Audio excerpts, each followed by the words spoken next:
भाई साहब, आपका क्या नाम है? मेरा नाम अमरदीप है।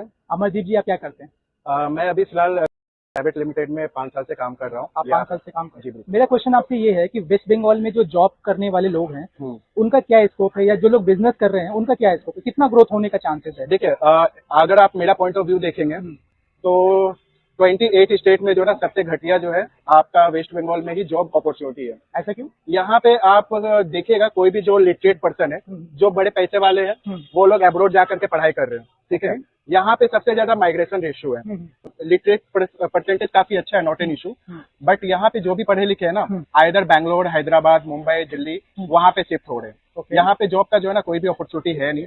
दर दर की ठोकर खाट करके जो है आपका बर्धमान, बांकुड़ा से यहाँ पे लोग आते हैं सर्वाइव करने के लिए। ओके, आप अगर कहीं से किसी से भी पूछिएगा तो एक आईटी सेक्टर में जो है आपका सॉल्ट लेक सेक्टर 5 आता है, और आप न्यू टाउन, बस यही। उसके DLF वाला अलावा, एरिया। हाँ, उसके अलावा अगर आप कहीं पे भी देखेंगे, जॉब अपॉर्चुनिटी नाम की कुछ है नहीं। ओके, ठीक है। आइदर कहीं पे किसी कारखाने में काम कर रहे हैं या फिर किसी होटल में काम कर रहे हैं, तो यही है। यहाँ पे आपका जो है चीफ मिनिस्टर का वही माइंडसेट है कि जैसे तैसे करके जो है ना गुजारा करना है। जॉब अपॉर्चुनिटी के लिए जो है आप ये जो गवर्नमेंट है उसके लिए मेन उत्तरदायी है, क्योंकि यहाँ पे जो है ना एडुकेशन ना जॉब को लेकर के जो है ना यहाँ की गवर्नमेंट ने कुछ किया है। ठीक है। तो आप देखिएगा कि यहाँ का जो माइग्रेशन रेशियो है ना सबसे ज्यादा वेस्ट बंगाल में ही है, क्योंकि मैक्सिमम जो पढ़े लिखे हैं वो आइदर जो है बाहर अदर कंट्री में शिफ्ट हो रहे हैं या फिर जो है बाहर अदर सिटी में शिफ्ट हो रहे हैं। ओके, तो यहाँ पे जो है ना कोई पढ़े लिखे या फिर कोई भी जो है ना नौजवान लोग यहाँ पे रहने के लिए रेडी है नहीं। जो यहाँ पे रहते हैं वो मजबूरी के लिए रहते हैं कि हाँ, जिसका फैमिली इशू है, जिसका बाहर में कोई स्कोप नहीं है, वही लोग यहाँ पे काम करेंगे, सर्वाइव करेंगे। अदरवाइज जिसके पास थोड़ा सा भी अपॉर्चुनिटी रहेगा कि मेरे को बाहर जाना है, थोड़ा अच्छा सैलरी लेना है, वो बाहर जाकर के अच्छा अर्निंग कर सकता है। यहाँ पे आप किसी से भी पूछिएगा, 20,000, 30,000, 40,000 से ज्यादा जो है ना किसी को जॉब का स्कोप मिलेगा नहीं। ओके, आप अगर कहीं पे भी जाइएगा, मिनिमम जो है 30,000, 40,000 की स्टार्टिंग सैलरी होता है। ओके, मैं यहाँ पे 8 साल या 10 साल से काम कर रहा हूँ, तब जाकर के मेरा सैलरी जो है 30 के आसपास गया है। ओके, ठीक है। तो आप समझिए कि एक नॉर्मल मिडिल क्लास फैमिली के लिए आप अगर 15 साल या 20 साल काम करोगे, तब जाकर के आपका जो है ना सैलरी आपको 30 या 25 के आसपास मिल सकता है यहाँ पे। ओके, और मेरे ऑफिस में ही जो है ना आपको बहुत सारे जो है ना ऐसे MBA BBA करके बैठे हुए हैं, वो 15-16 हजार में काम कर रहे हैं। तो यहाँ पे आप स्कोप देखिए कि जो लोग MBA BBA कर रहे हैं वो लोग भी जो है ना 20-25 हजार की सैलरी के लिए जो है ना सर्वाइव कर रहे हैं, वो भी जो है उनको जॉब मिल नहीं रहा है। ओके, ठीक है। वो लोग जो है आइदर दूसरे सिटी में माइग्रेट कर रहे हैं या फिर कुछ अपना जो है पॉकेट मनी अर्न करने के लिए यहाँ वहाँ जॉब कर रहे हैं। अच्छा, यहाँ पे मेरा क्वेश्चन और है, मतलब यहाँ पे अभी जितने लोग जॉब कर रहे हैं उनको जो सैलरी मिल रही है, वो सैलरी और जितना वो लोग काम कर रहे हैं, उन दोनों का कंपैरिजन करें तो क्या सैलरी वर्थ है? बिल्कुल भी नहीं। यहाँ पे आपको जो सैलरी मिलता है, सैलरी का 15 से 20 गुना जो है ना कंपनी को देना पड़ता है। 15 से 20 गुना? ऑफकोर्स, अगर मेरा सैलरी सपोज के मैं सेल्स प्रोफाइल में हूँ, हाँ, तो सेल प्रोफाइल में हूँ, मेरे को जो है 30 के आसपास सैलरी मिलता है। ओके, ठीक है। उसका 10 से 15 गुना मैं टारगेट अचीव करूंगा, तब जाकर के मेरे को सैलरी जो है फुल मिलेगा।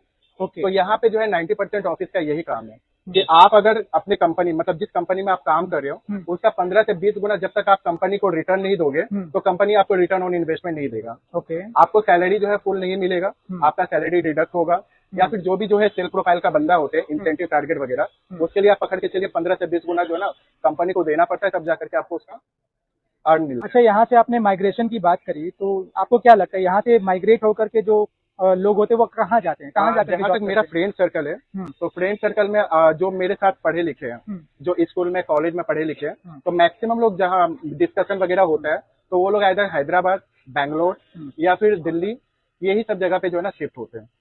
आपने कहा कि यहाँ का जो प्रशासन है, यहाँ का जो गवर्नमेंट है, वो बेसिकली मेन रिस्पॉन्सिबल है यहाँ का इंडस्ट्री का ग्रोथ ना होने के कारण। आपको ऐसा क्यों लगता है? क्योंकि ऐसा ये लगता है, क्योंकि यहाँ पे जो है ना एक माइंडसेट है यहाँ के गवर्नमेंट का, क्या? कि जैसे तैसे चल रहा है वैसे चलना है, कोई डेवलपमेंट नहीं, कोई एडुकेशन को लेकर के कोई किसी पे बात नहीं होता है। बस आज 5 साल मैं हूँ, कल 5 साल आप रहो। ठीक है। जो जितना कमा के एजुकेशन की आप बात कर रहे हो, अभी आपने सुना होगा कन्याश्री योजना यहाँ के कुछ नहीं है भैया, गवर्नमेंट ने ही बनाया था ना? कुछ कन्याश्री वगैरह नहीं है। मैं इवन मेरे घर पे जो है कोई कन्याश्री वगैरह का नाम भी नहीं जानते। कन्याश्री वगैरह उसी के लिए है जो पार्टी पॉलिटिक्स करते हैं। ठीक है।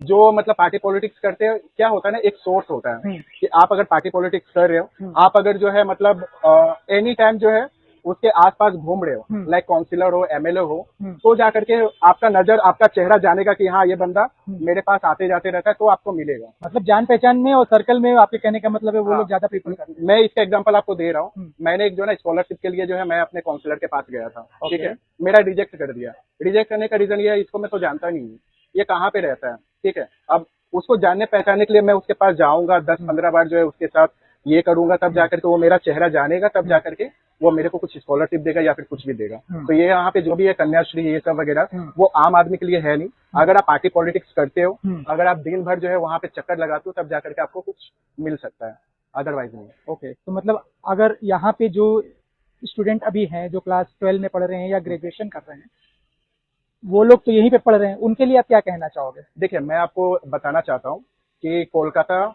या फिर वेस्ट बंगाल एक ऐसा स्टेट है जहाँ पे आपको 1 to 5 के अंदर जो है ना, आपको 100% ऑलमोस्ट मिलेंगे। कि मतलब मैक्सिमम लोग जो है वो आपका क्लास 5 तक तो पढ़ते हैं, क्लास 5 के बाद जो है 10 तक भी पढ़ते हैं, लेकिन जितना आगे जाते हैं ना उतना उसका रेशियो कम होते रहता है।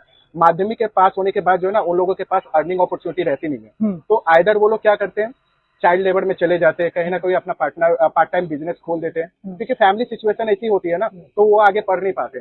जिनके पास पैसा है, जिनके पास सब कुछ है, वो अपने बच्चे को पढ़ाते हैं, आगे ये करवाते हैं। ये इसलिए हो रहा है क्योंकि यहाँ के गवर्नमेंट की वजह से, गवर्नमेंट जो है मतलब डेवलपमेंट नहीं करवा रही है, फैमिली का इनकम रेशियो नहीं बढ़ा रही है, तो इसी वजह से क्या होता है, मैक्सिमम लोग जो है ना वो आगे पढ़ नहीं पाते हैं। क्लास 10 पढ़ते हैं, 10 के बाद जो आप देखिएगा जितना लोग क्लास 10 तक ये एग्जाम हॉल में बैठे हैं, उसका 50% रेशियो भी जो है ना वो 11-12 तक जाते नहीं है, या फिर 11-12 के बाद अगर जो पढ़ भी लेते किसी भी तरह सर्वाइव करके, वो कॉलेज की सीढ़ी नहीं जा पाते, जस्ट बिकॉज फैमिली इशू की वजह से या इनकम इशू की वजह से। तो यहाँ पे आपका इनकम नहीं है, डेवलपमेंट नहीं है, ठीक है, शिक्षा का जो है डेवलपमेंट वो कुछ हुआ नहीं है, जिसकी वजह से जो है ना मैक्सिमम लोग यहाँ पे अभी जूझ रहे हैं। ओके।